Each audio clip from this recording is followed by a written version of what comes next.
Tata Bio, produit territorial et artisanal.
Bismillahirrahmanirrahim. Mesdames et messieurs, on va vous présenter un peu le contenu de la foire, surtout la présentation qui a été faite par la province de Tata.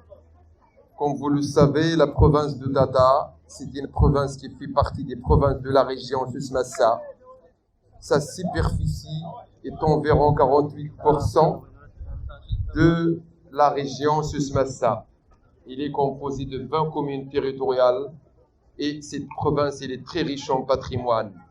Et comme vous le savez, vous voyez les panneaux, on a commencé de vous illustrer des précambriens jusqu'au quaternaire au niveau de la géologie, c'est-à-dire que Tata, c'est un paradis des géologues.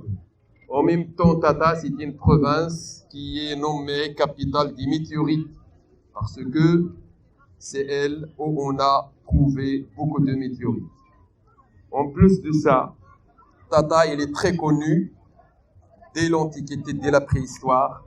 Et les bons arguments, ce sont l'outillage de la préhistoire que vous voyez dans le stand, ainsi que les fossiles. Donc Tata, c'est une province très riche en fossiles, en gravures rupestres, c'est-à-dire et outillage de la préhistoire, ainsi que le savoir-faire qui a été obtenu par le brassage génétique de toutes les civilisations qui ont été passées à Tata. Comme vous le savez, Tata, il y avait beaucoup de monuments historiques, à savoir la grande ville de Tamdult, ancestrale, qui a été le capital africain de point de vue économique, où il y a la rencontre et la convergence de toutes les caravanes qui faisaient transporter l'or, le sel, le cuivre et tous les produits qui proviennent de Rana, Mali, Soudan et Tombouctou. Ils divergent, tous convergent vers Tamdult, après ils divergent vers le nord de l'Afrique et vers l'Europe. Donc Tata, c'est une grande province très riche en patrimoine matériel et immatériel. Et comme vous le savez, ce patrimoine, il est issu de tous les résultats des civilisations qui ont été vécues il y a longtemps. Et les gravures rupestres que vous voyez, elles sont datées de plus de 10 000 ans, à savoir les rhinocéros, la girafe, l'autruche et les gazelles. Tout ça, c'est quoi? C'est qu'il y avait une vie dans ces territoires, parce qu'il y a les conditions très favorables pour l'installation de l'humanité il y a à peu près plus de 10 000 ans. Et vous voyez, ça, il est dû à un bon climat qui a donné une grande flore et une grande faune et l'installation de l'humanité dans ce territoire de la chaîne de Beni. Et comme vous le savez, la chaîne de Beni, c'est une chaîne de l'Anti-Atlas. C'est une chaîne qui fait partie de la chaîne hercynienne qui s'étale de l'Amérique latine jusqu'en Afrique. Il est représenté par l'Anti-Atlas. Il est daté de 460 millions d'années. Et c'est une chaîne qui est très riche en fossiles, en minerais et en art rupestre. Donc, la province de Tata, comme toutes les provinces du royaume il connut beaucoup de choses et beaucoup d'activités dès la préhistoire jusqu'à maintenant. Et comme vous le voyez dans notre stand de Tata, il y a aussi un tissu associatif et coopératif qui est très actif. Et vous voyez qu'il y a la valorisation de plusieurs filières qu'on a encouragées au niveau du programme Maroc Vert, à savoir la filière date, la filière riné, la filière couscous, la filière safran et la filière du miel, ainsi que la tapisserie aussi. Tata, il est très connu par sa tapisserie qui est très variée, et on a même la fabrication d'un tapis double face que vous voyez à côté de nous ici. Donc, il est caractérisé par le tapis tatawi ou bien le tapis Waousditienne, qui est caractérisé aussi par la peinture. On fait peindre, c'est-à-dire on fait des colorants qui sont naturels, qui sont issus des dérivés ou bien des utilisations de riné, ainsi que les plantes aromatiques et médicinales, parce que Tata, elle aussi, sachant qu'il y a des grands couloirs, ainsi que la zone montagnarde, il est très riche en plantes aromatiques et médicinales. C'est pour cela que le miel, ainsi que tous les produits de terroir et de territoire sont très importants. C'est pour cela que vous voyez devant nous, il y a le Tata bio. Donc nous, on travaille toujours dans le bio et on serait à la disposition de tous les gens qui veulent recevoir les produits bio, à savoir les dattes, le riné, le couscous et tous les produits consommables. À ne pas oublier aussi que Tata, il est très connu en plus de la tapisserie, il y a aussi la bijouterie. Et qui est ancestrale, c'est pas d'aujourd'hui, mais il y a la bijouterie ainsi que la poterie aussi. Et on a des recherches qui ont été faites dès 1968 par le Français Gabriel Campus, qui a fait une étude sur l'architecture de la poterie de la préhistoire de Akka Temdult. La même chose pour la bijouterie, c'est-à-dire que, sachant que Temdult, c'est la première ville qui a connu l'industrie minière, c'est pour cela qu'on a ces résultats de la diversité concernant la bijouterie, ainsi que la poterie et la tapisserie, et le bon savoir-faire de Tata, des gens de Tata, n'est issu que de brassage génétique de toutes les civilisations qui ont été passées. Et soyez le bienvenu dans notre stand de Tata. Et merci de votre attention. ملتقى القوافل التجارية فيما سبق، وعنده واحد تاريخ ما قبل التاريخ. عندنا النقوش الصخرية المبثوثة على جبال الأطلس الصغير وجبل بني، اللي عندها على الأقل 3000 5000 حتى 10000 سنة ما قبل الميلاد. وهذه النقوش الصخرية تعبر عن حياة الإنسان ما قبل التاريخ في هذه المنطقة. فيها الحيوانات اللي هي نادرة في إفريقيا، بحال وحيد القرن، بحال الفيالة، بحال الزرافة، بحال واحد العدد ديال الحيوانات اللي دابا أصبحت متحجرة في بعض الأدوات اللي غادي تشوفها في المعرض. كل ما هنالك أن تاتا هي عبارة عن مجموعة من المجمعات السكانية على حسب الواحات من 8 حتى الفمزقيت. أولا غادي نهضر على واحة النخيل فيها الملايين ديال شجرات النخيل اللي كتعطينا كل سنة وسنة الأنواع الجيدة من التمور بأنواعها. كاين بوتو، بوفسكري، بوفقوس، سير، الجه إلى آخره. وتاتا غنية بالعيون، كل منطقة كل دوار عنده العين ولا جوج زاخرة بالمياه. الحمد لله تاتا الناس عايشين في الرفاهية منذ زمان، وعايشين دابا في حياة العادية، وكيعتبروا راسهم غنيين في نفوسهم وغنيين في التراث ديالهم. واللي غادي نشوفوا يعني الصورة الحقيقية ديال تاتا راه كتبان لكم في هذا الرواق.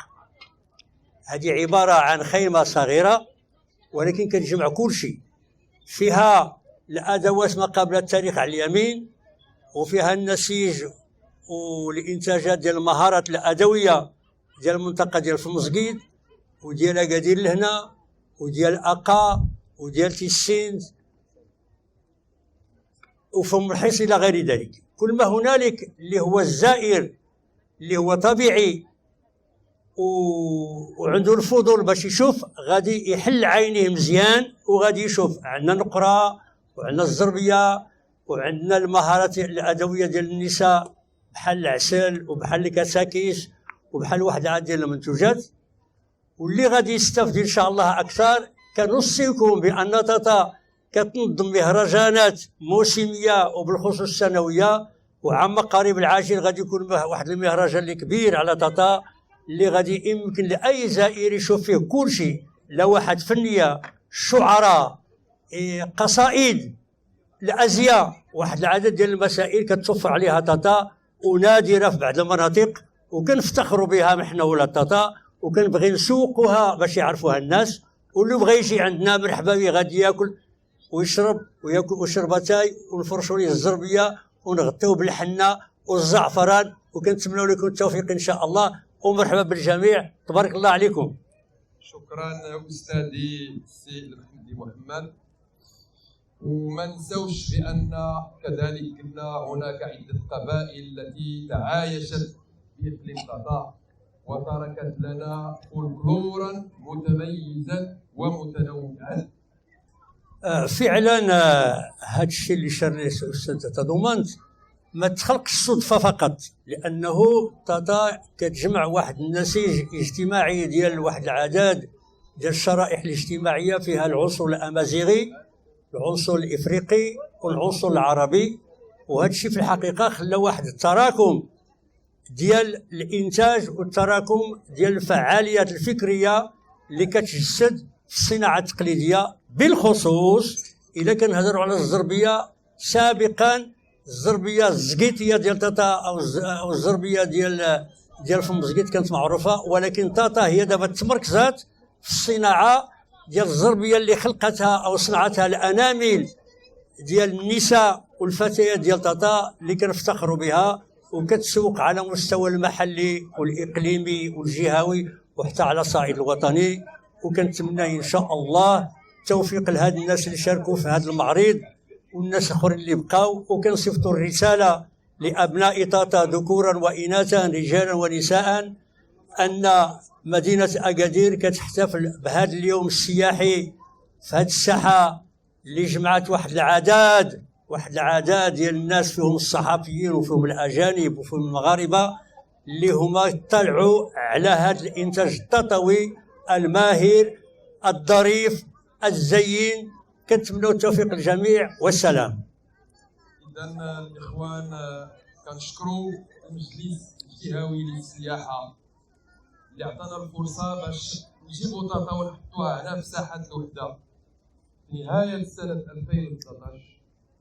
لان الحمد لله هذه المبادره القيمه التي قام بها المجلس الجهوي للسياحه مشكورا وعلى راسهم السيد الرئيس والسيده المديره، برهان على اننا يجب ان نعمل لتسويق المنتوج ديالنا، وخاصه كافه الاقاليم اللي هي تابعه للجهه ديال سوس مسا. والجهه ديال سوس مسا راه هي الروح وهي الوسط ديال المملكه الحمد لله.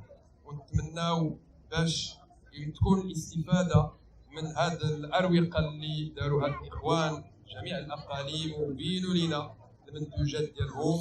النسيج التعاوني والنسيج الجمعوي مشكورا بان عن ابتكاراته وعن مجهوداته، ولكي يسوق المجال الترابي والمنتوجات اللي كتفخر بها الجهه ديال سوس مسا اللي هي غنيه جدا واللي لها تاريخ عريق، لان منطقه سوس وماسه ودرعا راه هي فاش بدات الحضارات منذ ما قبل التاريخ، وكذلك حضارات اللي بدات من العدايسه والمرابطين والموحدين والسعديين، وكل شيء هذا متمثله كذلك في العديد من المعالم التاريخيه بما فيها البلدان والقصبات، وكذلك العديد من الفولكلور اللي قلنا، وكذلك العديد من الابتكارات التي نراها في الصناعه الخزفيه، في الصناعه الخشبيه، في الصناعه النحاسيه.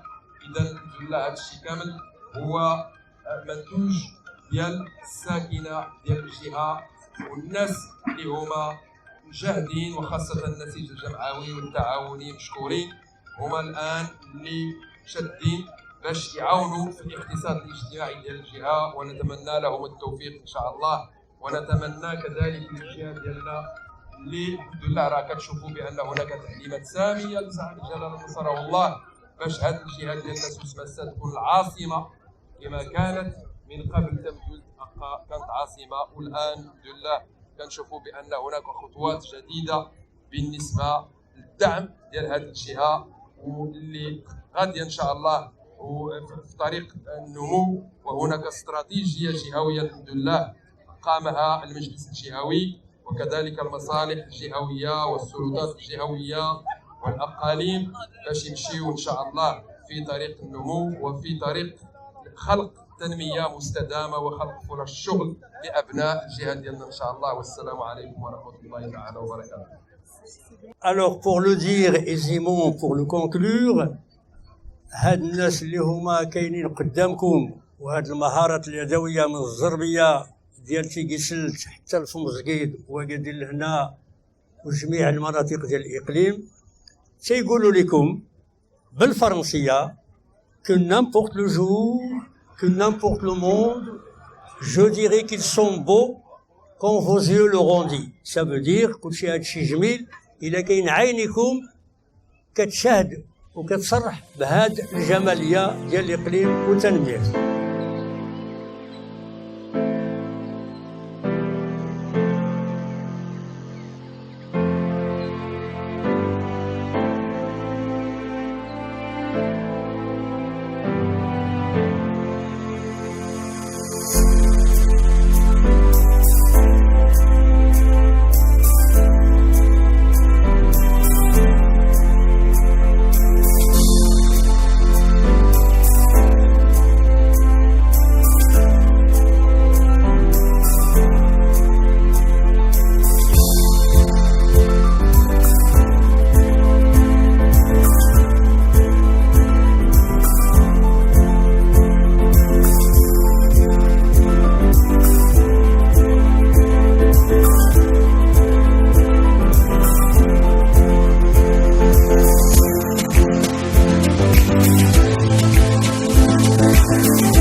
Tata Bio, produit territorial et artisanal.